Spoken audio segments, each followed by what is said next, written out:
Phillies hosting the Padres, and the Padres are plus 130 on the money line. The Phillies are minus 155. The over-under is 9 runs. The Padres, getting a run and a half on the run line, are minus 160, meaning if you bet them that way and they win this game outright, you win. They lose by 1, you win. The Phillies, laying a run and a half on the run line, are plus 135, meaning if you bet them that way, they have to win by 2.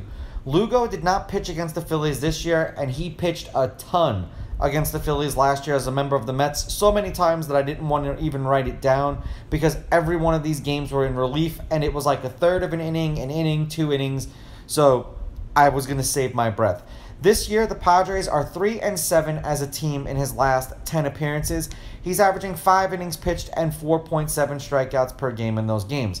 Wheeler pitched 3 times against the Padres last year. 7 shutout innings, they won that game 3-0. He struck out 9. 7 shutout innings, they won that game 2-0. That was in San Diego. He struck out 8.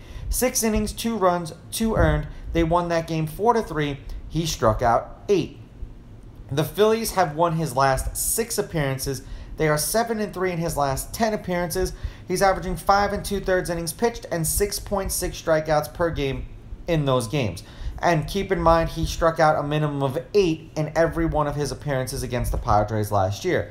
Head-to-head, the home team is on a 2-game winning streak. The home team is 6-4. The Phillies are 8-2 against the Padres in their last 10. The Phillies are on a 2-game winning streak against the Padres. The favorite is 5-5 on the money line, while the underdog, getting a run and a half on the run line, is 6-4. There's only been one one-run game in their last 10 meetings. The over is 7-3 in their last 10. And the over 9 specifically is 6-4 in their last 10. The Phillies won both of the games they played today in the doubleheader, 9-4 and 6-4, and then the previous game to that, the Padres won 8-3. All of those were the games they played against each other this year.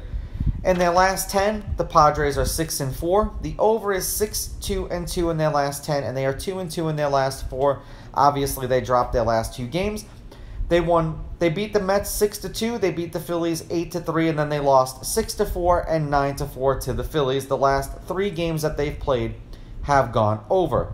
For the Phillies, they are 6-4 in their last 10. The over is 6-2. They are 2-2 in their last 4 games, and the over has hit in their last 5 games. They lost to the Marlins 7-3. They lost to the Padres 8-3. Then they beat the Padres 6-4 and 9-4. I'm going to take the Phillies with the money line. I'm going to take the Phillies laying the runs. And I'm going to go over because seemingly the Phillies have been scoring a bunch of runs, and Wheeler did not lose to the Padres. These are just my picks. If you disagree, please go with your gut, and please bet responsibly.